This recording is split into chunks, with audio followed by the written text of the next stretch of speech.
Selamat datang di video kuliah TK2103 Termodinamika Teknik Kimia bersama saya Anggit Raksajati dengan topik termodinamika larutan. Capaian dari video ini adalah mahasiswa memahami perbedaan antara larutan ideal dengan larutan tidak ideal, kemudian mahasiswa memahami algoritma persamaan aktivitas, misalnya persamaan Margules, Van Laar, Wilson, dan NRTL. Larutan ideal yang sebelumnya dipelajari di persamaan Raoult merupakan larutan yang diasumsikan tidak memiliki interaksi antar komponen penyusunnya. Dalam kasus ini, koefisien aktivitas atau nilai gamma I-nya dapat dianggap 1. Namun pada prakteknya cukup banyak sistem-sistem yang membentuk larutan tidak ideal, di mana terjadi interaksi antar komponen, misalnya antara komponen A dengan komponen B. Interaksi ini dapat berupa tarik-menarik yang sifatnya mungkin jadi mengurangi ikatan antar komponen tersebut atau bisa juga tolak-menolak. Nah, di sini nilai koefisien aktivitasnya atau gamma I-nya menjadi tidak sama dengan 1. Bisa lebih dari 1, bisa juga kurang dari 1. Sehingga nilai gamma I ini nantinya perlu diperhitungkan dalam perhitungan misalnya modified Raoult. Sehingga bukan lagi sebatas YIP kali X kali P1, tapi menjadi YI kali koefisien fugasitas kali P sama dengan XI kali koefisien aktivitas dikalikan dengan F. Nah, contohnya yang paling ekstrim dan juga sering kali dijumpai adalah sistem azeotrop. Sistem azeotrop ini misalnya ditemui pada campuran antara etanol dengan air. Di sini kasusnya cukup menarik.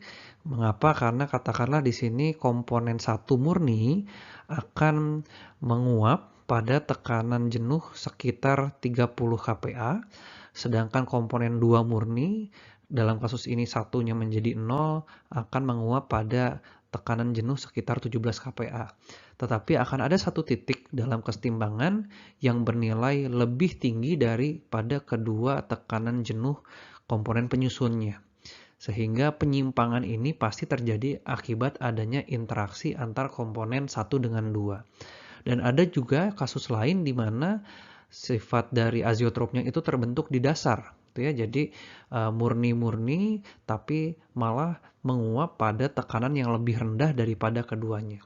Jadi sekali lagi tergantung sifatnya tarik-menarik atau tolak-menolak.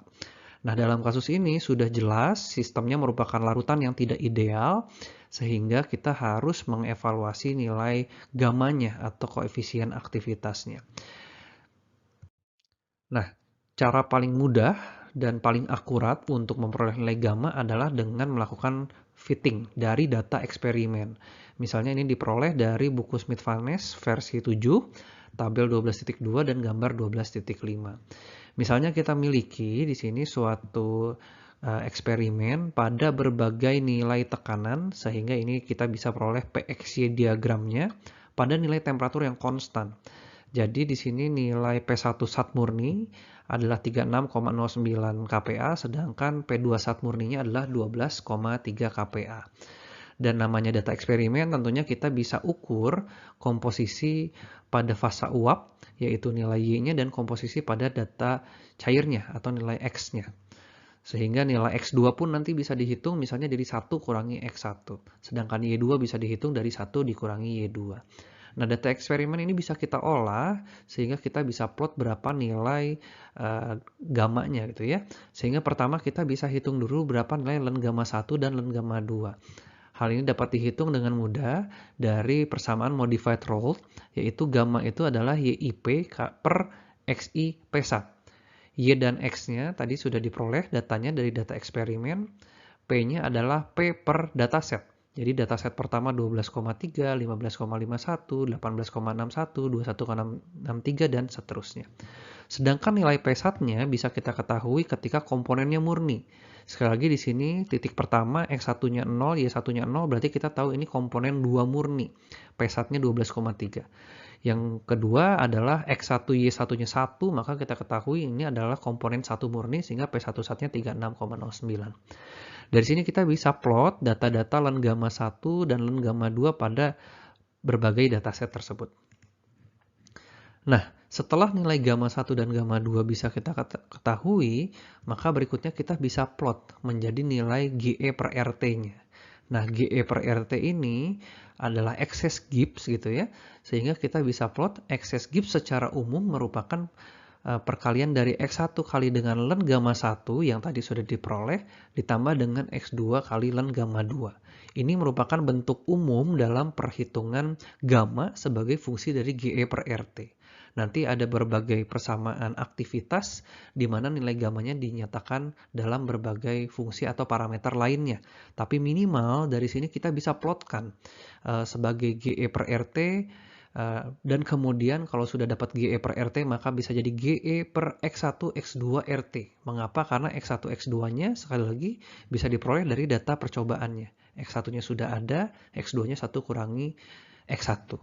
Kalau sudah dibentuk sebagai GE per X1 X2 RT, nah kita bisa bayangkan persamaan yang ada di sini bisa dipindah ruaskan. X1 dan X2-nya dipindah ruaskan ke kiri sehingga nanti tersisa nilai gamma 1 dan gamma 2-nya yang berlaku umum untuk keseluruhan dataset. Berikutnya untuk memperoleh nilai gamma, kita bisa memplot data GE per X1 X2 RT yang tadi sudah diperoleh dalam suatu grafik yang dengan sumbu X-nya itu adalah X1. Di sini kita akan dapati bahwa GE per X1 X2 RT itu sudah mendekati suatu tren yang linear. Sehingga di sini pun nanti kita bisa tinjau nilai gamma 1 dan gamma 2-nya itu berapa. Karena kalau kita perhatikan tadi nilai len gamma 1 misalnya di sini ya, len gamma 1, len gamma 2, kemudian GE per X1 X2 RT itu masih merupakan ada angka yang kita peroleh per satu variasi komposisi dan per satu variasi tekanan. Misalnya titik 1, titik 2, titik 3, titik 4, 5, 6, 7, 8, dan berikutnya. Padahal di sini kita harapkan nilai gammanya itu diperoleh sebagai satu kesatuan yang mewakili keseluruhan variasi rentang percobaan. Sehingga di sini kita dapati karena sudah diketahui bahwa GE per RT dan X1 X2-nya dibawa ke arah ruas kiri, tersisa len 1 dan len gamma 2. Di sini kita akan jumpai bahwa ada titik yang kita kenal sebagai len gamma 1 tahingga. Nah, len gamma 1 tahingga itu akan diperoleh pada titik X1 sama dengan 0. Dan nilainya di sini katakanlah sekitar 0,37 mungkin 0,38. Nilai itulah yang dikenal sebagai len gamma 1 tahingga atau infinite dilution gitu ya. Nah, infinite dilution inilah yang akan kita ambil sebagai angka A12. Dan angka A12 inilah yang dikenal sebagai koefisien Margules 12. Sebaliknya, untuk titik X2 sama dengan 0 gitu ya. Nah, di situ kita akan jumpai len gamma 2 tahingga atau infinite dilution untuk komponen 2 yang katakanlah di sini nilainya sekitar 0,2 sekian. Nah, inilah yang akan diambil sebagai koefisien Margules A21. Nah, persamaan Margules ini yang paling sederhana untuk model persamaan aktivitas. Sehingga kita bisa ketahui sekali lagi nilai A12-nya dari len gamma 1 tahingganya berada di angka 0,37, 0,38 sekian, sedangkan nilai A21-nya berada di angka 0,2 sekian. Ketika nilai gamma ini sudah diketahui atau nilai A12, A21 ini kita ketahui, maka persamaan Margules nantinya dapat dimodelkan dengan mudah. Nah, sekali lagi, berangkat dari gamma itu dapat modelkan dari excess Gibbs. Excess Gibbs per RT, X1, X2-nya dipindahkan ke kiri. Nah, ternyata Margules itu paling sederhana, tapi seperti halnya model-model termodinamika yang lain, yang sederhana itu nanti ternyata ada keterbatasan dan akan dikembangkan oleh berikutnya gitu ya. Nah, di sini persamaan Margules kalau kita rangkum menjadi GE per X1 X2 RT itu menjadi X1 A21 plus X2 A12, di mana A21 dan A12 adalah koefisien Margulesnya. Nah, bentuknya bisa kita cocokkan dengan yang di atas ini gitu ya. X1, X2-nya pindah ke kiri, sisa len gamma 1, sisa len gamma 2. Nah, dari situ kita tahu bahwa len gamma 1 itu akan jadi A12 seperti yang tadi disampaikan, sedangkan len gamma 2 tahingga itu adalah A21. Dan bentuk umumnya len gamma 1 itu menjadi X2 kuadrat dikalikan A12 plus 2 kali A21 kurangi A12 kali X1. Fungsinya apa? Tadi kalau kita udah mengetahui nilai A12 dan A21 untuk kesetimbangan biner yang kita miliki, maka nanti kita bisa generate persamaan atau kurva kesetimbangan untuk segala variasi komposisi. Misalnya kita buat X1 dan X2-nya dari 0 sampai 1 setiap rentang jarak 0,01. Artinya kita punya 100 data yang dihasilkan secara pemodelan, bukan secara eksperimen gitu ya. Atau bahkan lebih agresif lagi, kita buat X1 sampai 0 sampai 1 dengan jarak per 0,001. Maka kita punya 1000 dataset yang bisa dimodelkan dengan mudah karena kita sudah punya nilai A12 dan A21-nya. Nah, ternyata ada keterbatasan dari persamaan Margulis ini sehingga disempurnakan oleh persamaan Van Laar yang bentuknya pun masih mengikuti bentuk awal dari gamma sebagai fungsi dari GE per RT. Jadi tetap berangkat dari sini, X1, X2-nya dipindahkan ke kiri dan diketahui atau diusulkan oleh Van Laar GE per X1, X2 RT-nya menjadi A aksen 12, A aksen 21 per X1 A aksen 12 plus X2 A aksen 21. Di mana A aksen 12 dan A aksen 21 ini yang dikenal sebagai koefisien Van Laar. Nah, caranya masih sama bahwa Van Laar ini diambil nilai gamanya dengan cara curve fitting gitu ya, di mana lagi-lagi infinite dilution dari gamma 1 itu bernilai A12. Jadi sama seperti tadi, grafiknya diplot untuk GE per X1, X2 RT. Nah, X1-nya pada 0 itulah yang diketahui sebagai A12. Koefisien Van Laar 12. Dan koefisien Van Laar 21-nya pun diambil dari irisan pada X2 sama dengan 0. Nah, karena bentuk persamaan GE per X1, X2 RT-nya berbeda dengan Margules, nah di bagian kanannya berbeda sehingga bentuk persamaan len gamma 1 dan len gamma 2-nya pun berbeda untuk Margules dan Van Laar. Tapi lagi-lagi cara kerjanya sama, setelah nilai A aksen 12 dan A aksen 21 diketahui, maka kita bisa plot nilai gamma 1 itu berapa pada berbagai nilai X1 dan X2. Nah, tapi di sini kita bisa tinjau persamaan Margules dan Van Laar ini belum melibatkan adanya pengaruh temperatur terhadap kesetimbangan. Padahal logikanya beda temperatur, titik terjadinya azeotrop atau pengaruhnya terhadap aktivitas dari atau interaksi dari molekul itu akan berubah. Dan inilah yang dikembangkan oleh dua persamaan berikutnya, yaitu persamaan Wilson dan persamaan NRTL, di mana temperatur itu sekarang memegang peranan dalam nilai koefisien aktivitas. Bentuk umumnya lagi-lagi berangkat dari GE per RT, X1 len gamma 1 dan X2 len gamma 2. Nah, tapi di sini kita pindahkan, kita lihat bentuk gamma satunya itu dinyatakan oleh Wilson sebagai X1 plus X2 kali koefisien Wilson 12. X2 kali len X2 plus X1 koefisien Wilson 21. Nah, dari sini bukan lagi dengan cara curve fitting, jadi sudah sedikit berbeda dengan Margules dan Van Laar. Tapi ini nilainya yang akan diprediksi. Kita harus tahu bagaimana mencari koefisien Wilson 12 dan koefisien Wilson 21.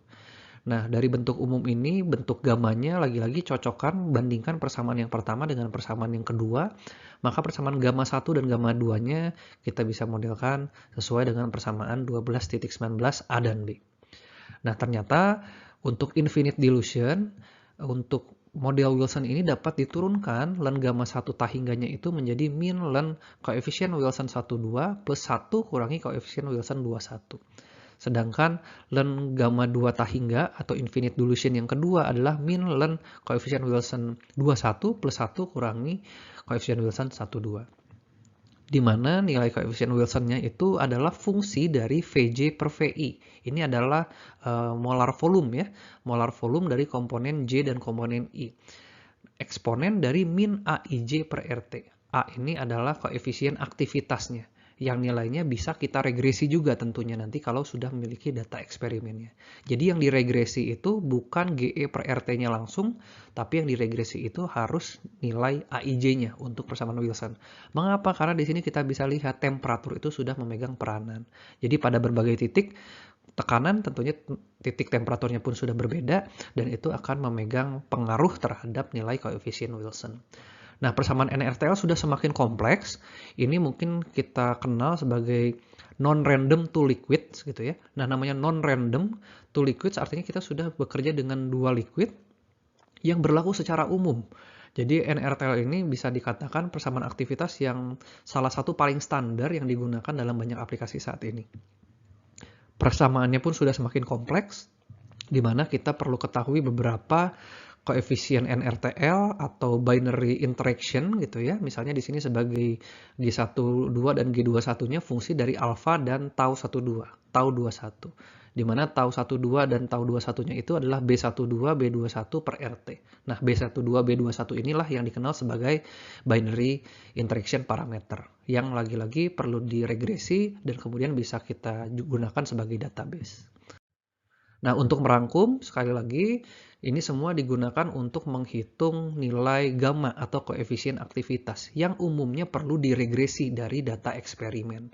Makin ke bawah, makin kompleks, tapi semakin akurat dan semakin robust atau aplikasinya makin banyak bisa digunakan tanpa galat yang berarti. Dirangkum lagi, persamaan Margulis itu butuh A12 dan A21 yang berangkat dari curve fitting di potongan X1 sama dengan 0 dan X2 sama dengan 0. Dan berlaku sama pula untuk persamaan Van Laar. Hanya nanti jika dipecah setelah tahu nilai A12 dan A21-nya, persamaan gamma sebagai fungsi dari GE per X1, X2, RT-nya yang berbeda. Nah, untuk Wilson kita butuh data koefisien Wilson 1, 2, dan 21 yang bisa dihitung dari infinite dilution-nya yang juga merupakan fungsi dari temperatur. Ada nilai AIJ yang merupakan koefisien aktivitasnya. Dan VJ/VI adalah molar volume.